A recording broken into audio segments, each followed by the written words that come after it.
Hi, class. My name is Sabrina, and my topic today is going to be over the differences between organized crime and terrorism. A lot of times people get these two things confused. They blend them together. They think that they're the exact same thing. They see the mafia and Al Qaeda and ISIS and the drug cartel as the same things when they're actually quite different from each other. So throughout this presentation, I'm going to give you four differences between them, explain them a little bit, and then give you a couple similarities because it's important to understand that there are some similar things as to why people think that they're the same thing. But ultimately, the goal is to separate them and understand that they are their own crime groups, I guess you could say. So, firstly, I'm going to give you some definitions that the FBI um, defines them as because they have a very wishy washy definition. Like, people don't all the time define them as like one certain way. There's a lot of different groups that define them differently. So, this is how the FBI defines terrorism. It is the unlawful use of force or violence against persons or property to intimidate or coerce a government, the civilian population, or any segment therefore in furtherance of political or social objectives.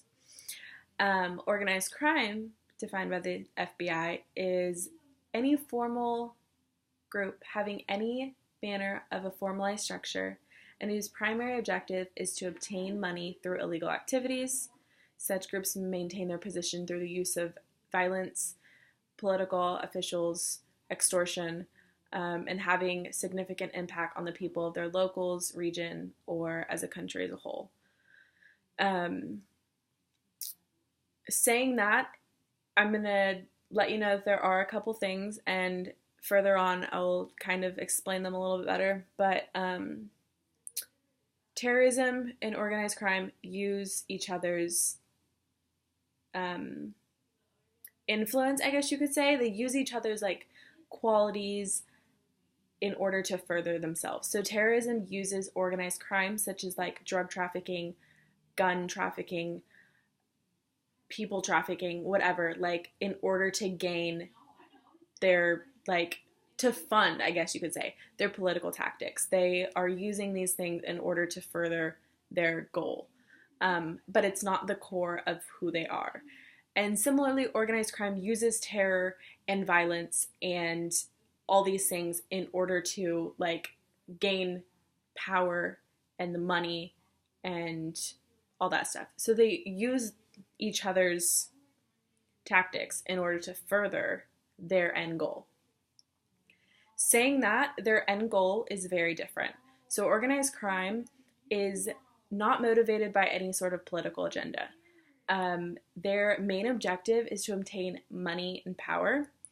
Um, they take, they use political advances in order to gain protection and security for their illegal activities, but the end goal is money and power. It's not politics. It's not to further a social change. It's not anything like that. It is for the purpose of power. It's very selfish.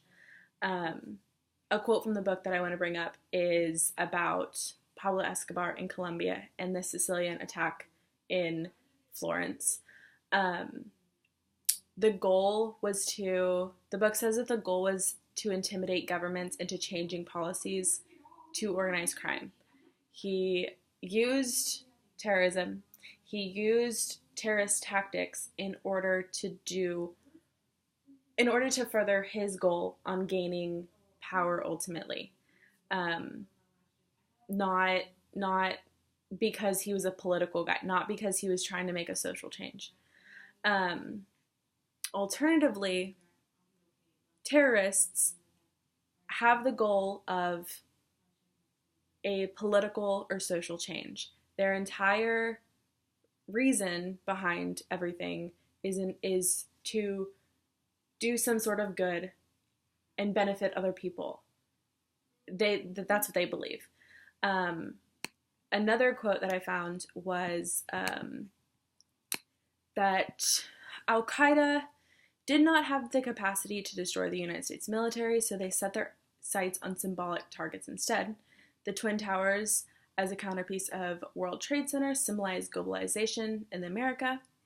By attacking these symbols of American power, they would promote widespread fear throughout the country and severely weaken the United States, standing in the world's community, widely supporting their political and religious goals in the Middle East and Muslim war. So, as that says, it's basically just saying that they used that in order to further their agenda for a religious reason, for a political reason, so people would jump on board with what they were doing. Another thing that's different about these two groups is their membership. So organized crime has a very exclusive membership. You have to be like a certain ethnic background, you have to be a kin of someone in the group, your race has to be specific, your criminal record has to be specific. And they go into a lot, like once you go past this one tier of qualification, you move down to the next. So you have to pass like certain crimes you have to commit, you have to obey certain rules and orders, you have to keep secrets. Secrets is a huge one in their group. It like, if you can't keep a secret, obviously you're not going to be in their group. So people that are involved in these groups are like, they value being in those groups because it's so hard to get into. And then on top of that, you have to have like a sponsor, and like you have to be there for a few years, and then you have to move up to the next stage, and you can get kicked out at any point. Like it's so tight knit. Terrorist groups, on the other hand, let anyone in. They, as long as you share the same ideology and the same end goal, they don't really care if you're in their group. They don't know who you are. People in organized crime groups are not interconnected with each other. They're not like, they don't know everyone down the line. I could be in like a terrorist group and I don't know anybody else. Like that's how it is. They don't really interact with each other. They know things for some reason. I don't really know how they know things, but they do. And they plan, and then an individual takes it. And going off of that, if one person in an organized crime group gets like caught, I guess you could say, or gets figured out, that can connect to different people in their group, taking down the whole system. Terrorist groups, if one of them gets caught, like multiple times in the United States, whenever we've had terrorist attacks, that person will get caught. They're connected to a certain group, but that entire group isn't like exposed. It's not like taken down suddenly. So the next thing that kind of deals with the membership is secrecy. Organized crime groups love secrecy. They don't want to be exposed by the media. They don't want media attention. Their goal is to be as secretive as possible in order to gain their advances. They don't want people to know what they're doing. Terrorist groups love media attention. They seek media attention, and they will constantly be involved in the media. They will broadcast, and they will send it to news stations, and they will show like the beheadings that happened with like Americans or like with other religious things. Like these terrorists have an agenda. They film it, they send it to everyone, and they make people known. And lastly, a minor difference is that terrorists know that, organized crime groups know that they are criminals. They don't try and hide it. They know what the morals of this society is. Terrorist groups feel like they are doing something for the greater good. They think that that is their purpose, and they think that they are furthering a great agenda, and they don't think that they're doing anything wrong.